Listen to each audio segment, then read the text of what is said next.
देख रहे हैं कशिश मीडिया।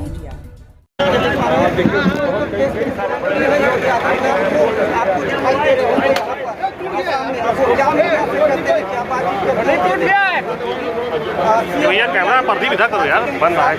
भी यहाँ पर मौजूद है। अब ये देखते हैं कि सीएम क्या बोलते हैं। नीचे करो कैमरा, कैमरा स्टैंड नीचे करो भाई, अमरदीप नीचे करो।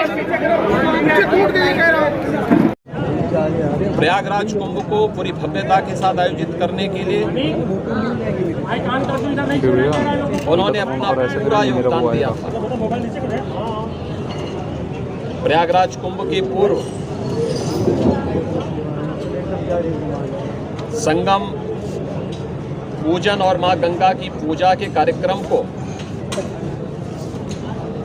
यहां पर आयोजित हो, मोबाइल है ना, वही फ्रेम में आ रहा है। उनकी इच्छा थी कि आदरणीय प्रधानमंत्री जी अगर इस कार्यक्रम को लेकर के प्रयागराज पधारे तो इससे काफी चीजें हमारे लिए और भी अच्छे ढंग से इसे प्रस्तुत करने का एक अवसर प्राप्त होगा। और प्रयागराज कुंभ के पूर्व जब प्रयागराज से जुड़े हुए विभिन्न प्रकार के यहाँ के भौतिक विकास से जुड़े हुए कार्यक्रमों का लोकार्पण और शुभारंभ के लिए आदरणीय प्रधानमंत्री जी का प्रयागराज आगमन हुआ था, तो उन्होंने उस मुहूर्त को उसी के साथ जोड़ा था।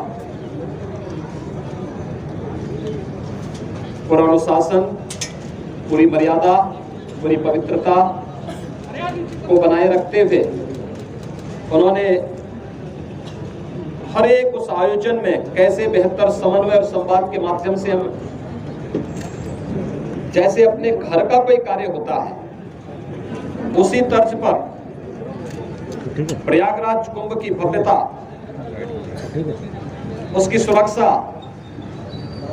हर एक श्रद्धालु की व्यवस्था,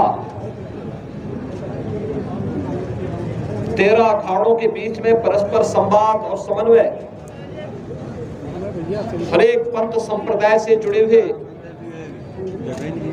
आचार्य धर्माचार्यों के बीच में बेहतर संवाद और सम्मान, इन सब को लेकर के उन्होंने बहुत जो सुंदर प्रयास किया था उसका परिणाम था कि प्रयागराज कुंभ पहली बार वैश्विक मंच पर एक अद्भुत घटना के रूप में जाना जाता है, जो अपनी सुव्यवस्था, सुरक्षा, यहाँ पर स्वच्छता के नए मानक वहां पर स्थापित किया था। मैं देखता था साधु समाज की समस्या को लेकर के, धर्माचार्यों की समस्या हो, अखाड़ा के अंदर का हो, अखाड़ा परिषद के अंदर का हो, किसी मठ मंदिर का हो, या फिर अखिल भारतीय स्तर पर समाज और देश के हित में किए जाने वाले हर एक निर्णय में उनका सानिध्य और सहयोग प्राप्त होता था। आज वे हमारे बीच में नहीं है, उनका दुखद अवसान हम सब के लिए, खासतौर पर धार्मिक जगत के लिए, आध्यात्मिक जगत के लिए अपूर्णीय क्षति है। मैं दिवंगत आत्मा की शांति के लिए प्रभु श्री राम से, प्रयागराज से और यहाँ पर साधु समाज की जो उन्होंने सेवा की है उन सभी पितरों से भी यही प्रार्थना करूंगा कि उन्हें उत्तम लोगों की प्राप्ति हो और वह जिन कार्यक्रमों को लेकर के चले थे, अखाड़ा परिषद से जुड़े हुए, साधु समाज से जुड़े हुए, बागंबरी पीठ से जुड़े हुए, इन सब की पूर्ति और इन्हें सकुशल आगे बढ़ाने के लिए इतनी ताकत उनके सभी सहयोगियों, अनुयायियों और उनके शिष्यों को प्राप्त हो। यहाँ की कल की घटना को लेकर के बहुत सारे साक्ष्य कलेक्ट किए गए हैं, क्योंकि एक वरिष्ठ धर्माचार्य और अखाड़ा परिषद के अध्यक्ष से जुड़ा हुआ मामला है। उन्हें इस पूरे केस की प्रॉपर्टी का हिस्सा मानते हुए पुलिस की एक टीम जो यहाँ के एडीजी जोन, आईजी रेंज और डीआईजी प्रयागराज, ये तीनों और मंडलायुक्त प्रयागराज, ये सभी अधिकारी एक साथ मिलकर के टीम वर्क के साथ इस कार्यक्रम को आगे बढ़ा रहे हैं।